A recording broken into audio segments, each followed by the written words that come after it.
Sedangaya. Akhirnya merangkak ke atas dengan sejarah perjalanan perjuangan seorang waliullah penyebar agama Islam pertama di wilayah Kedu Selatan dengan jabatan adipati waktu itu dalam abad 16 lebih sedikit, belum sampai pertengahan. Yang konon waktu itu VOC merencanakan perjanjian Giyanti. Di antara isi perjanjian Giyanti yang ingin dilontarkan sama VOC, itu yang paling menyakitkan bagi keluarga keraton itu adalah pengangkatan Raja-Raja Mataram atau Patih harus melalui persetujuan pemerintah Hindia Belanda. Waktu itu di zaman abad 16 pertama VOC masuk dengan pusaka yang ampuh VOC dengan Davide et Imrannya itu. Kemudian kalau Pak Guru mungkin mengalami sejarah kebangsaan ya. Iya. Tapi yang sekarang mungkin enggak. Karena sekarang sudah enggak ada sejarah kebangsaan, adanya sejarah kebangsatan. Nah, itulah yang terjadi di negara kita ini. Moral manusia sekarang yang ada di sini krisisnya bukan krisis duit tapi krisis moral. Orang di Subosito wong wis pada. Nah, dengan pusaka yang ampuh VOC dengan leluasa punya pusaka Davide Impra itu akhirnya ketiga serangkai yang dulu ada Mangku Bumi, ada Mangku Projo, ada Raden Mas Said. Ini ketiga serangkai yang nantinya punya julukan semua. Tapi VOC sudah tahu kalau ingin menghancurkan tanah Jawa, kalau tidak menyerang yang tiga itu, tidak bisa akan masuk perdagangan VOC itu. Yang akhirnya yang diincar Mangku Projo waktu itu. Dia adalah sebagai pejabat patih dalam. Ya, zaman sekarang era Republik tidak ada patih. Anaknya bupati, tapi bupati dengan patih dulu itu lain. Kalau patih dulu itu wakil raja, kalau sekarang bupati hanya di bawah gubernur kan. Jauh jabatannya. Nah, Mangku Bumi dibujuk untuk melawan Mangku Projo karena diberi informasi kalau Mangku Projo ingin melenggai, ingin minta jabatan Raja Pakubono II. Lah padahal Mangku Projo kan putranya Pakubono II. Tapi kalau dikupas ke atas sampai ke Brawijaya 5 itu ya sampai jam 7 belum selesai. Panjang sekali. Ini diambil dari Pakubono II ke bawah. Jadi pertama direncanakan perjanjian Giyanti.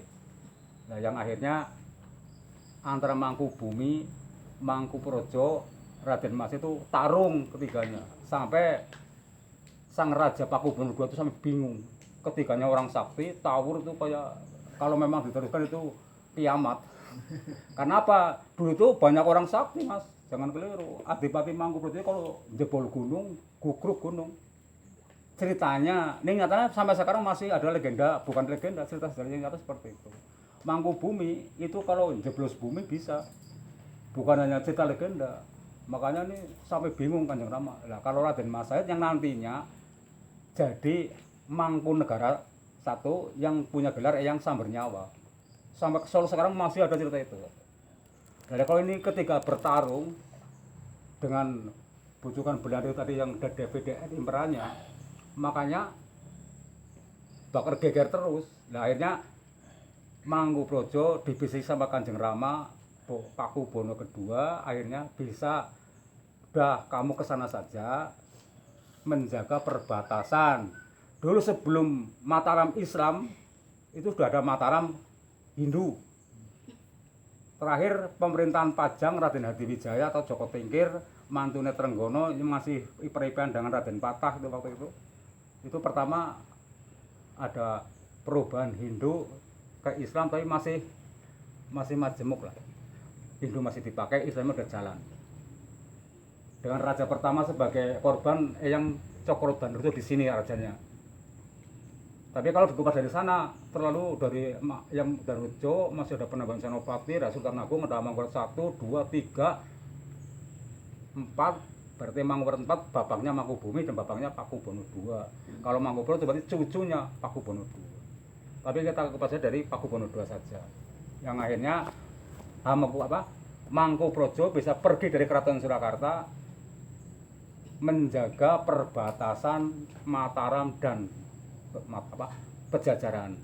Dulu kalau orang Jawa tahu di daerah Winong itu dulu ada Tugu Besar.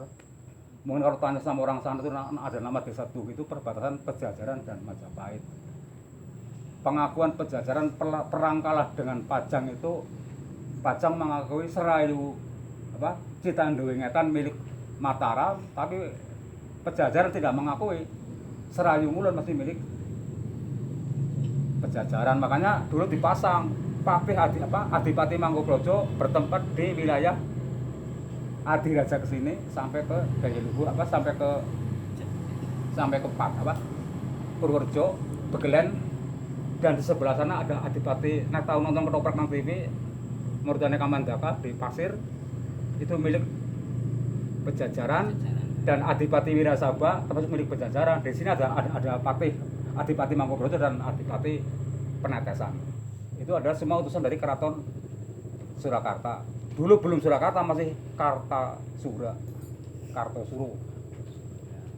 Itu kan berpindah ke Solo tahun pemerintahan Pakubono ke-6, pindah ke Surakarta.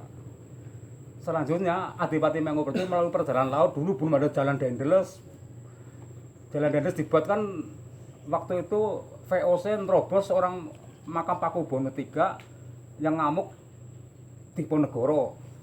Itu berarti kan waktu perjalanan 17 masih 17 sekitar 10-an, 15 itu belum ada rencana jalan Dendels, belum ada. Melalui jalan laut dengan teman-temannya dan abdi-abdinya segarawannya Mban Cetinya sekarang sampai di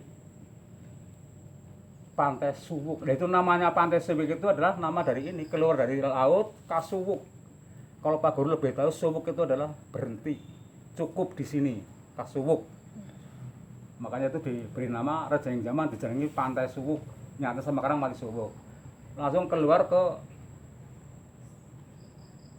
Desa Rangkah, akhirnya didembangi oleh putranya sini, yang dulu sebelum di Demang sini Raden Kertawijaya itu dari Demang Rangkah. Dan sejarah nyata ada masjid di sana, masjid tertua di wilayah Kebumen itu ada Rangkah, ciptaannya sini. Berjalan sampai ke Gombong, di Gombong ternyata sudah disiapin benteng Van der Beek, udah diadang sama Belanda. Sampai di Van der Beek itu Mangkuprojo dilarak-larak sama Belanda, ternyata ndak bisa meninggal karena saking kesaktiannya, sampai lari melalui terowongan hijau. Dan ternyata di Gombong itu masih ada tinggalan lagi namanya Masjid Sakatunggal, Sakasiji, bukan Sakatunggal, Sakasiji. Di Gombong, di Pekuncian Gombong sekarang itu masih ada tinggalannya sini. Sampai ke Ayah menjadi adipati pertama di Ayah. Tinggalan bukti batu kalbut tempat wudhunya yang Adipati Mangkuprojo masih ada. Mungkin bagi orang yang pernah mencalonkan bupati atau lurah pernah ngangkat itu, kalau kuat berarti jadi, kalau tidak kuat nggak jadi. Itu di Ayah ada peninggalan Mangkuprojo. Nah, ada punya saudara yang namanya Eyang Mertangga, itu lapor ke Benteng Van der Beek, ya ternyata ini dikejar lagi sama Belanda sampai lari ke Adiraja.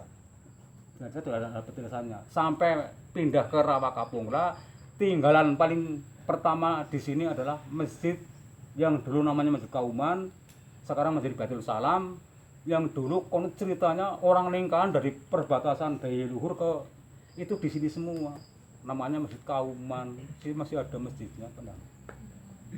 Sampai tinggal di sebelahnya, dan yang akhirnya sampai meninggal di situ dengan cara Belanda menjamin sandiwara sayembara, siapa yang bisa menemukan wawadi atau kelemahannya Mangkuprojo bakal diberi hadiah. Ternyata sampai kebetulan ada orang yang tahu, karena apa? Dia orang dekat dan dia ahli ritualnya sini, diwalasnya sama Belanda. Akhirnya kepegang wawadinya sampai diberuntung sama Belanda. Tapi ternyata juga di mana-mana tinggalannya masjid. Makanya saya tanyakan ke keraton, kok di mana-mana tinggalannya masjid? Makanya diberi izin dinamakan Sunan Sedangaya, karena Adipati Ayah yang sedia dengan menyebar agama Islam. Saya tanyakan, kok enggak pakai syekh saja? Syekh itu hanya julukan seorang ilmu yang punya orang ilmu agama, bukan seorang perjuang negara terus menyebarkan agama. Kadang ada orang yang hanya menyebarkan agama tanpa membela negara. Kalau ini kan sampai meninggal itu tetap membela negara. Dan kalau boleh dikatakan itu pahlawan besar. Tapi karena dia melawan Belanda, orang ditulis sejarah. Tuh. Nah, yang akhirnya dulu sejarah di sana berbunyi Adipati Mangkupraja meninggal dimakamkan di Ayah